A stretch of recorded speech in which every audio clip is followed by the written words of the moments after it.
What if hell is not chaos? What if the most terrifying idea in Christian demonology is not that demons exist, but that some traditions imagined them as organized ranks, princes, kings, and destroyers? What if what we find are not random monsters hiding in the dark, but a kingdom instead? And the deeper you go, the less it looks like a fantasy, and the more it begins to look like a mirror. But stay with me until the end, because the most disturbing part is not who might stand at the top. It's the one thing almost every version of hell quietly agrees on.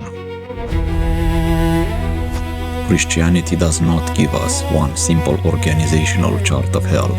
There is no clean diagram in the Bible showing us where the king, generals, or soldiers are. Instead, we get fragments. A war not against flesh and blood, but against rulers, powers, and spiritual evil in high places. A prince of demons, an angel of the abyss called the Destroyer, a name like Abaddon meaning destruction, and Apollyon, the Destroyer, ruling over a horde of tormenting locusts in Revelation. And across the centuries, Christian thinkers, monks, preachers, artists, and demonologists tried to answer the question everyone was afraid to ask. If evil has ranks, what is standing at the top?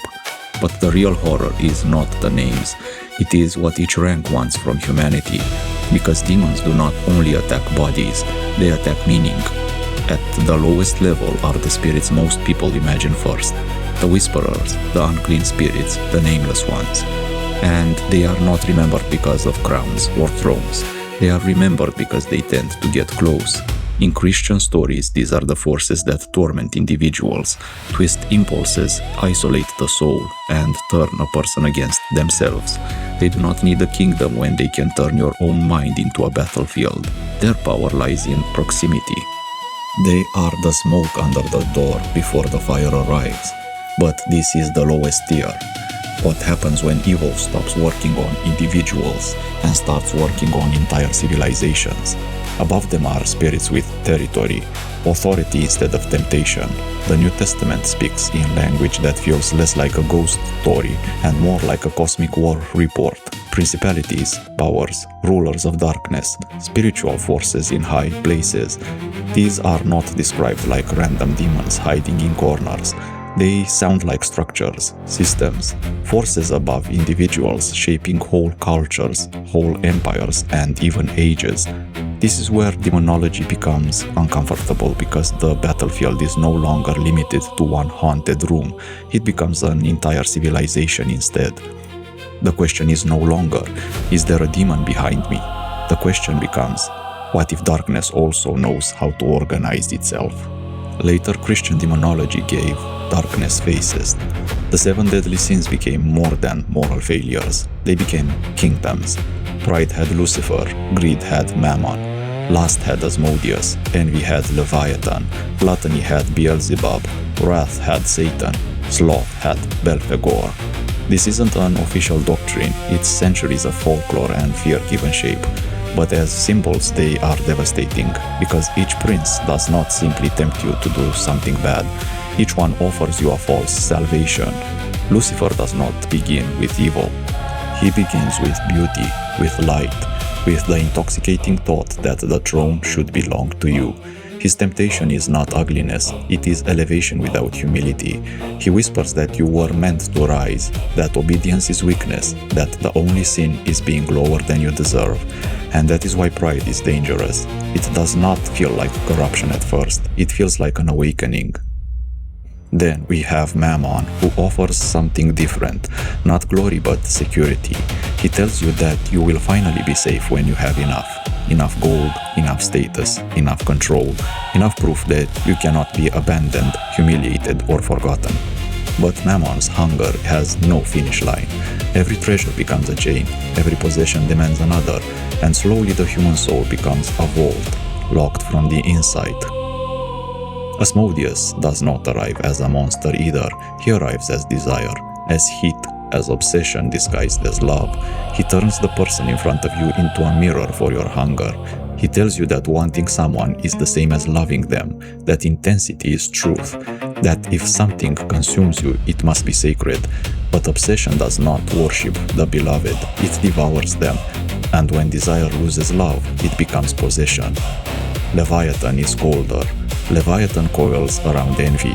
The pain of looking at another life and feeling your own becomes smaller. The success of another person becomes an insult. Their beauty becomes an accusation and their peace becomes unbearable. Leviathan does not need to destroy you directly. He only needs to make comparison feel like truth. And once envy rules the heart, every blessing begins to taste like poison.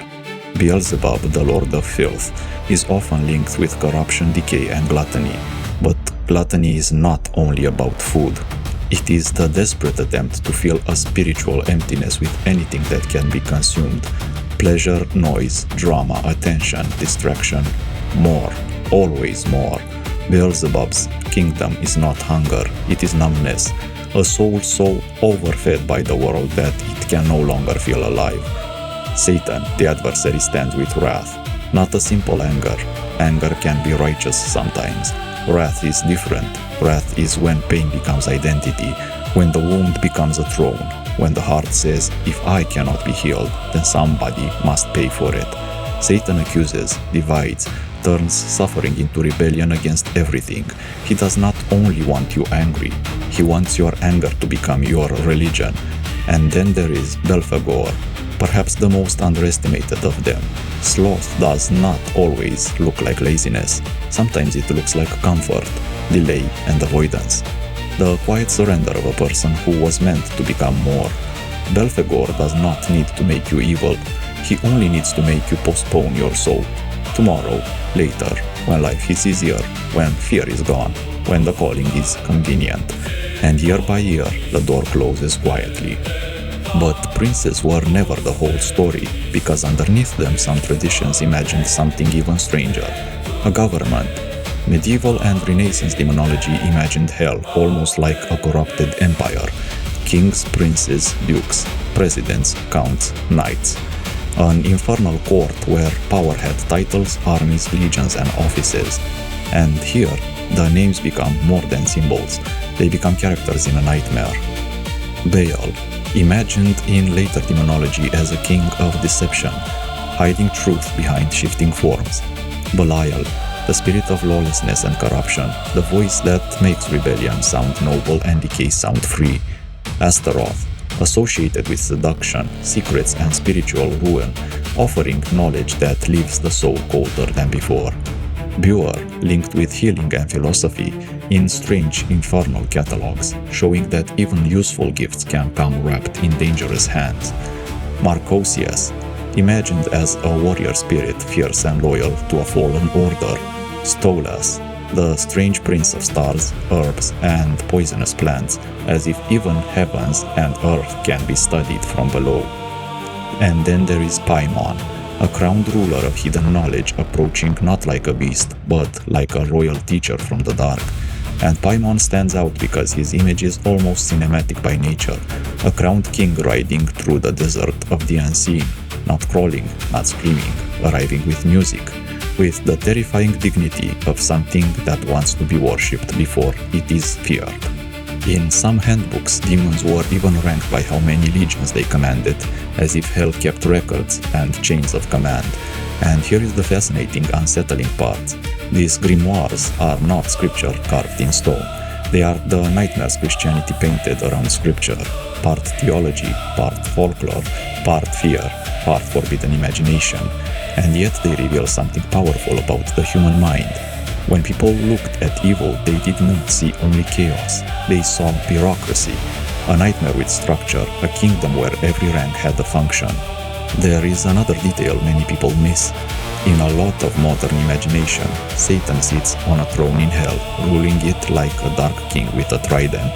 But in many Christian readings, Satan is described more as a tempter, an accuser, a ruler of this world, not as the comfortable warden of hell. Revelation even distinguishes between Satan and Abaddon, or Apollyon the Destroyer, who rules over the abyss, and the demonic locusts. Some interprets see Abaddon as a high-ranking agent of destruction rather than Satan himself. Others empathize that hell is ultimately a place of judgment, not Satan's secure kingdom. Which means the popular image of Satan ruling hell from a throne is less scripture and more art and imagination. The darker possibility is different. Hell is not a kingdom, it is a sentence. And if even the king of demons is not truly safe in his own legend, where does that leave everyone who aligns with this hierarchy? And there is one name that feels different: Abaddon, Apollyon, the Destroyer. In the book of Revelation, he is connected with the Abyss, a king over a terrifying plague-like army, released when a star falls and opens the bottomless pit. Not merely a tempter, not merely a whisperer, a force of ruin. Where other demons seduce, Abaddon represents collapse. The moment the door opens and what was hidden underneath history comes out, that is apocalyptic evil. Not the evil that asks permission, but the evil that arrives when restraint is gone. If the lower spirits are smoke, the princes are fire. Abaddon is the sound of the building finally falling. So, who stands at the top? Satan, the adversary, accuser. Beelzebub, called Prince of Demons in the Gospel accusation. Lucifer, the fallen light-bearer of later Christian imagination. Different traditions place the crown differently. Some see Satan as the supreme rebel. Others empathize Beelzebub as the ruler of demons. Some treat Lucifer as the image of corrupted beauty and fallen pride. But the deeper truth is more disturbing than the ranking, because Christian demonology is not only asking, how powerful are the demons? It is asking, what kind of darkness do humans keep inviting in? Every name we just walked through is still a door open, and every demon rank, from the nameless whisperer to the prince of the throne, points toward the same battlefield, the human soul. That is the final reversal. The hierarchy of hell is terrifying, but Christianity's answer was never that darkness wins because it is powerful. Darkness wins when it is welcomed, and loses when it is exposed. So the next time someone says demons are only monsters from the past, remember the darker question. What if the old names survived because they still know us? Because maybe hell was never terrifying only because of fire, or thrones, or armies beneath the earth. Maybe the true horror is that every demon rank has a reflection, and somewhere between temptation and choice, the abyss waits for permission. But Christianity's final answer is not that darkness is unbeatable, it is that darkness loses power the moment it is exposed.